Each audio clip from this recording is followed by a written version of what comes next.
maginhawa at matagumpay! Purihin ang Panginoon. Putaas ang kamay nyo. Pag nilayan yung awit niyan, that song was composed out through the series of healing messages we heard in this ministry. All those words contained in that song are considered word of faith. Word of faith. The same gospel reading I shared with Singapore last Sunday. But the word that was given to us is just say the word.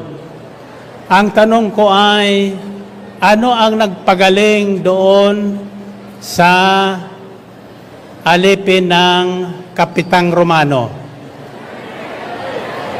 Ha? Ano ang nagpagaling? The answer is, the word of faith is spoken by the centurion. Tatandaan nyo ang sinabi ng Panginoong Jesucristo, go and your request is granted as you believe it would. Umuwi ka na, mangyayari ang hinihiling mo ayon sa inyong pananalig. Narinig na yun? Okay, open your mouth.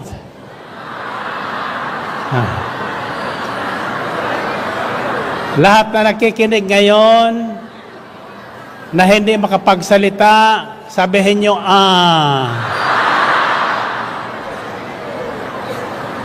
na ako ay may karamdaman at ang aking tinig ay alam nyo na nagbabago bago pumunta ko sa aking ENT. At ang unang tinignan niya ay ang lamunan ko. Ang sabi niya, open your mouth. Then, when I open my mouth, silently, sabi niya, wala akong makita. Say, Ulitin nyo. Ulitin nyo.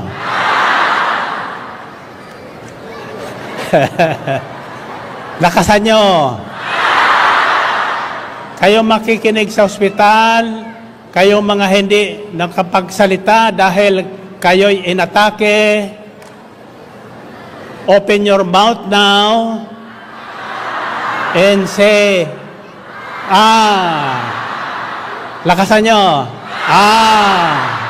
Lakasan nyo pa.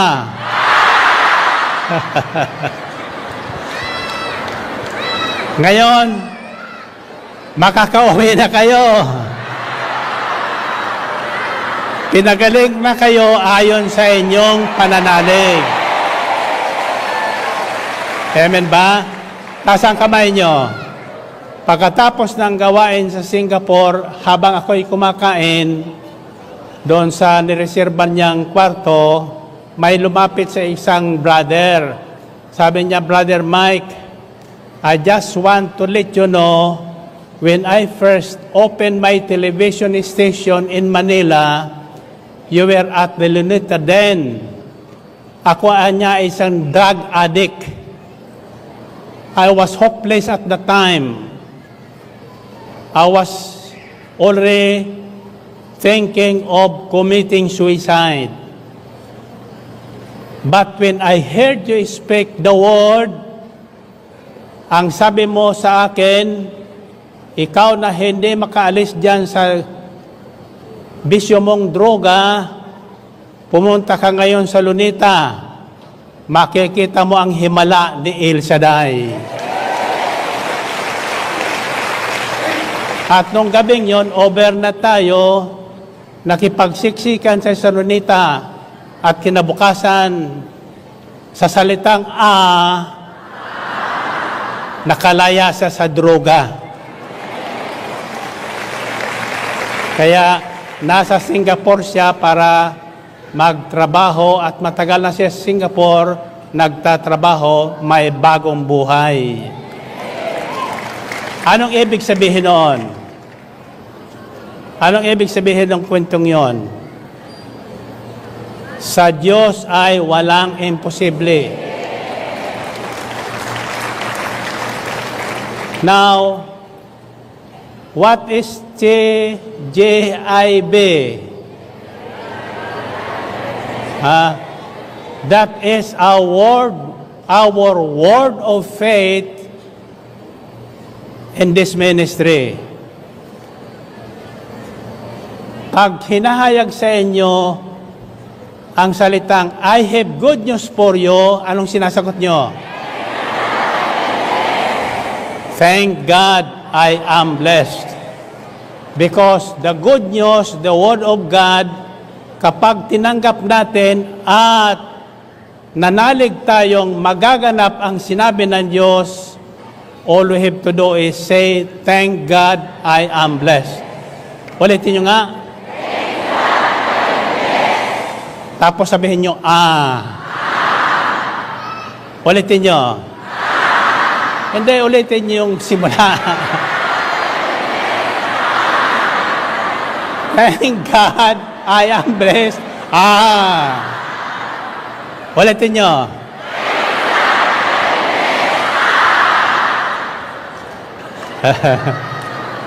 Okay.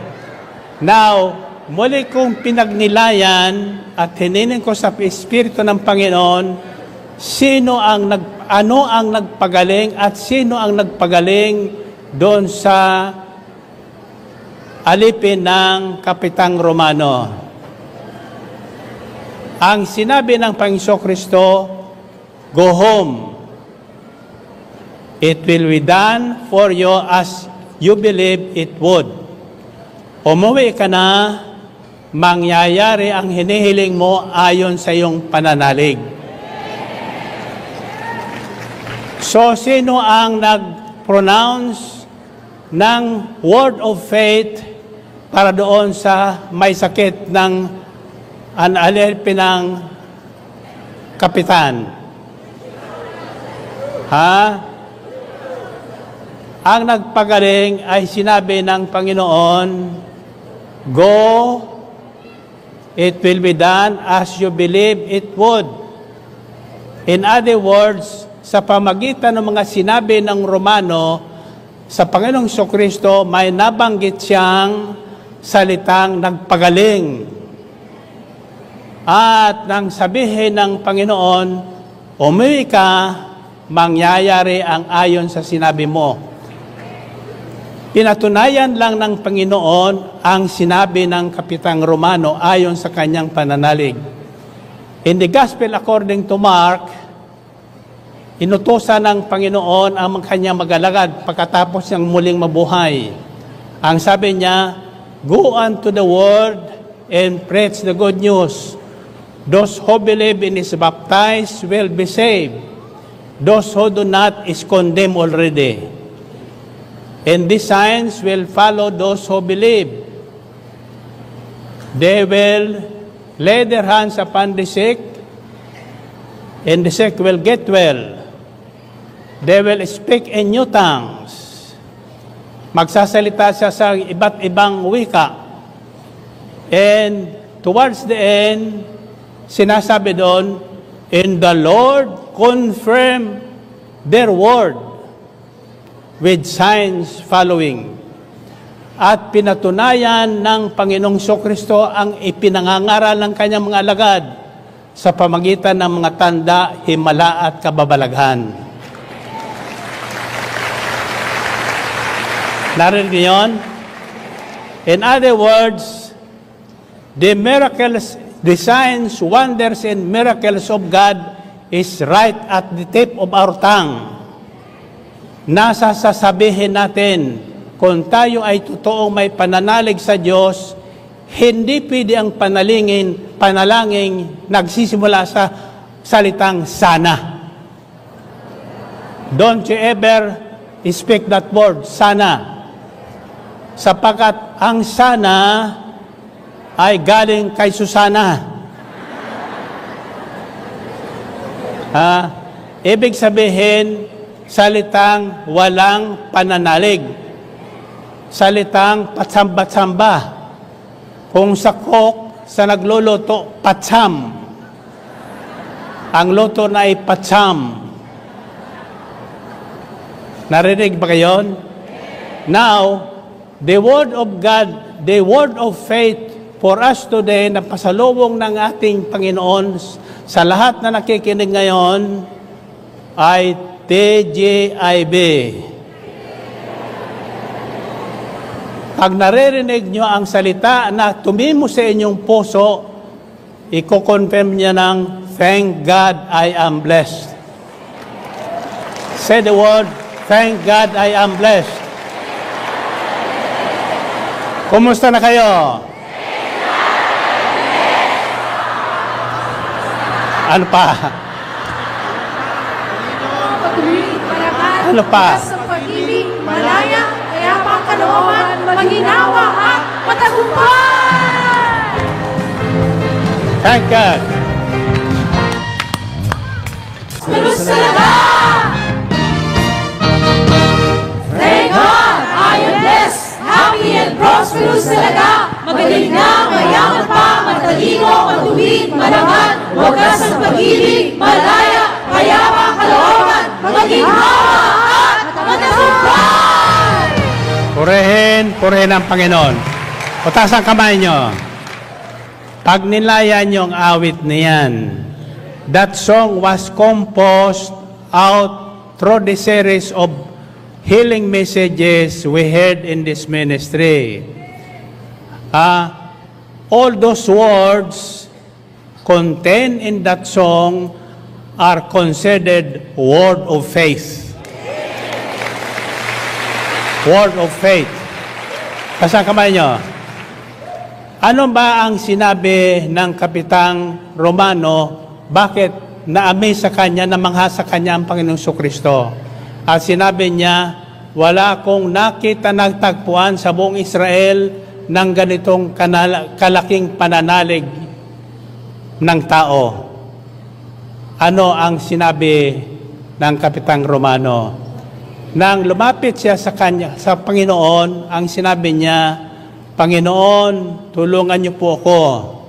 Ang aking alipin ay paralisado at lubhang nahirapan. At sabi ng Panginoong Kristo, tutungo ko doon. Pupunta ko sa bahay mo at pagagaling ko siya. Ang sabi ng Panginoon ng senturyon, wag na po. Hindi po ko karapat-dapat na puntahan niyo pa. Sabihin niyo lang dito na gagaling ang aking alipin at gagaling siya. Nasa kamay niyo. At sinabi niya, ako rin ay may taong may kapangyarihan. Ang isang taong may malaking pananalig sa Diyos, ang taglan niya ang kapangyarihang magpagaling sa mga nakaramdaman, magpayaman sa mga nahihirapan. Pag sinabi niya yung word of faith, susundan ng tanda at timala ng Panginoon. Kasang kamay nyo.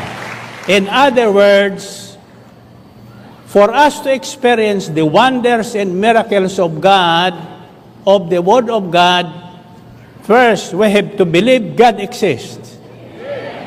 Second, we have to believe that every word that comes from the mouth of God is power.